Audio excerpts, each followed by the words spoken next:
Hello friends, જય શ્રી કૃષ્ણ. સ્વાદની સફર ચેનલમાં આપ સૌનું સ્વાગત છે. રક્ષાબંધન આવી ગઈ છે. ભાઈ માટે કંઈ સ્વીટ બનાવી કે નહીં? તો ચાલો આજે આપણે રક્ષાબંધન સ્પેશિયલ ડ્રાયફ્રૂટ ગુલકંદ લડ્ડુ બનાવીએ. એકદમ ઇન્સ્ટન્ટ આ લડ્ડુ બની જાય છે ને ટેસ્ટમાં બહુ જ સરસ લાગે છે. આ લડ્ડુ છે સ્ટફિંગવાળા બનશે એટલે ટેસ્ટમાં પણ એકદમ ડિફરન્ટ લાગશે અને લુકમાં પણ એકદમ સરસ લાગશે. સૌથી પહેલાં મેં અહીંયા 1.5 કપ છે મિલ્ક પાવડર લઈ લીધો છે અને અહીંયા હું એક પેનમાં છે મિલ્ક પાવડર એડ કરું છું. આપણે ગેસની ફ્લેમ છે બંધ જ રાખવાની છે. અત્યારે આપણે ગેસની ફ્લેમ ચાલુ નહીં કરીએ. આ રીતે છે મેં કપના માપથી 1.5 કપ છે મિલ્ક પાવડર લઈ લીધો છે. આ આપણે પહેલાં બહારનું લેયર બનાવીએ છીએ. બહારનું લેયર ઠંડુ થશે પછી આપણે અંદરનું સ્ટફિંગ બનાવશું. હવે જો 1.5 કપ મિલ્ક પાવડરની સામે મેં અહીંયા 1.5 કપ છે દૂધ લઈ લીધું છે. અહીંયા આપણે જે નોર્મલ ઘરમાં યુઝ કરતા હોય એ જ દૂધનો ઉપયોગ કરવાનો છે. ગેસની ફ્લેમ હજી મેં બંધ જ રાખેલી છે. મિલ્ક પાવડર અને દૂધને આપણે આ રીતે એકદમ સરસ મિક્સ કરી લેશું. એટલે આપણે ગેસની ફ્લેમ ચાલુ કરીએ તેમાં જરા પણ ગંઠા ન રહીએ. હવે જો મિલ્ક પાવડર અને દૂધ એકદમ સરસ મિક્સ થઈ ગયા છે. હવે હું અહીંયા 2 ટેબલ સ્પૂન જેટલું ઘી એડ કરું છું અને 3 ટેબલ સ્પૂન ખાંડ એડ કરું છું. હવે આપણે ગેસની ફ્લેમ એકદમ લો ચાલુ કરી અને આને એકદમ સરસ ચલાવતા રહેવાનું છે જ્યાં સુધી ના ઘાટું ન થઈ જાય ત્યાં સુધીને. ગેસની ફ્લેમ છે આપણે લો ટુ મીડિયમ રાખશું. ફાસ્ટ ગેસે કરશું તો નીચે છે ચોંટવાની બીક રહેશે. અહીંયા મેં આમ તો નોનસ્ટિક પેનનો ઉપયોગ કર્યો છે એટલે નીચે ચોંટવાની બીક ન રહે. જો ધીમે ધીમે છે આ ઘાટું થતું જશે. આ એકદમ સરસ છે ઘાટું થઈ જાય અને પેન છોડવા માંડે એટલે આપણું લેયર છે બહારનું એ રેડી થઈ ગયું છે. આપણે માવા જેવું લેયર છે બનશે. ટેસ્ટમાં બહુ જ સરસ લાગે છે. હવે જો આપણું બહારનું લેયર છે એકદમ સરસ રેડી થઈ ગયું છે. આ રીતે પેન છોડવા માંડે એટલે આપણને ખ્યાલ આવી જાય કે લેયર છે રેડી થઈ ગયું છે. એટલે આપણે ગેસની ફ્લેમ બંધ કરી અને આને ઠરવા રાખી દઈશું. હવે જો મેં અહીં અંદરના સ્ટફિંગ માટે ડ્રાયફ્રૂટ લઈ લીધું છે. 1/4 કપ બદામ લઈ લીધી છે, 1/4 કપ કાજુ અને 2 ટેબલ સ્પૂન જેટલા પિસ્તા લઈ અને મિક્સરમાં પલ્સ મોડમાં પીસી લીધા છે.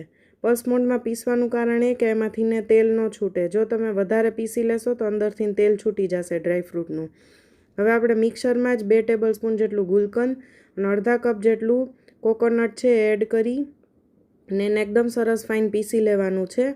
તો બસ આપણું રેડી થઈ ગયું અંદરનું સ્ટફિંગ. હવે મિક્સરમાંથી આપણે એને એક બાઉલમાં ટ્રાન્સફર કરી લઈ અને એને એકદમ સરસ છે હાથેથી મસળીને એક ડો જેવું બનાવી લેવાનું છે.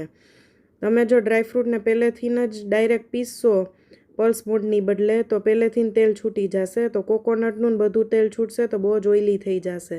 એટલે આપણે ડ્રાયફ્રૂટને પલ્સ મોડમાં પીસું પહેલાં અને ગુલકંદ ને કોકોનટ નાખીને પછી આપણે નોર્મલ પીસી લેશું. હવે જો ડો આપણો રેડી થઈ જાય પછી આપણે અંદરના સ્ટફિંગ માટેના નાના નાના બોલ્સ બનાવી લેવાના છે. આ રીતે આ છે ટેસ્ટમાં સ્ટફિંગ બહુ જ સરસ લાગશે. અને અત્યારે શ્રાવણ મહિનો ચાલે છે એટલે લાડુ છે ફરાળી પણ છે. એટલે આપણા ઘરમાં જો શ્રાવણ મહિનો રહેતા હોય ભાઈ છે કે આપણા ઘરમાં કોઈ રહેતું હોય તો એ પણ આ લાડુ છે એ પ્રેમથી ખાઈ શકશે અને એકદમ ઇન્સ્ટન્ટ બની જાય છે. એટલે રક્ષાબંધનના દિવસે તમે સવારે જો આ લાડુ બનાવશો તો પણ એકદમ ઇઝીલી બની જશે. હવે જો આપણે બહારનું લેયર જે રેડી કરેલું હતું એ છે ઠરી ગયું છે. એને પણ મેં હાથેથી મસળીને એકદમ સરસ ડો જેવું બનાવી લીધું છે અને પછી સહેજ ઘીવાળો હાથ કરી અને ગોયણું લઈને હાથેથી થેપી અને અંદર આપણે સ્ટફિંગનો બોલ મૂકી અને કચોરીની જેમ આખું પેક કરી દેશું. તો બસ આપણા રેડી થઈ ગયા ડ્રાયફ્રૂટ ગુલકંદ લડ્ડુ. એકદમ સોફ્ટ બનશે, મોઢામાં જાતા જ ઓગળી જશે. જો છે ને એકદમ ટેસ્ટી. હવે આને આપણે ગાર્નિશ કરી લઈએ.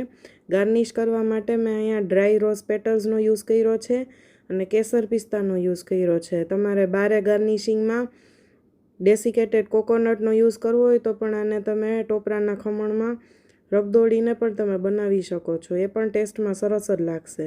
જો આ રીતે મેં કેસર અને પિસ્તાથીને ડેકોરેટ કર્યું છે અને બીજા લાડુ છે મેં આ રીતે ડ્રાય રોઝ પેટલ્સથીને આખા કવર કરીને રેડી કરેલા છે. આ રોઝ પેટલ્સ છે ઘરે એકદમ ઇઝીલી બની જાય છે. નોર્મલ ગુલાબની પાંદડી લઈ અને એને 2 થી 3 મિનિટ માઇક્રોવેવમાં ગરમ કરશો એટલે એકદમ સરસ રોઝ પેટલ્સ છે ઘરે જ રેડી થઈ જશે. એનાથીને લુક પણ એકદમ સરસ આવશે ને ટેસ્ટ પણ એકદમ ફ્રેશ રોઝનો સરસ આવશે. તો આ રેસીપી આ રક્ષાબંધનમાં જરૂરથી ટ્રાય કરજો ને કમેન્ટ કરીને મને જરૂરથી જણાવજો કે તમને આ રેસીપી કેવી લાગી. Happy Rakshabandhan. Thank you. Bye by.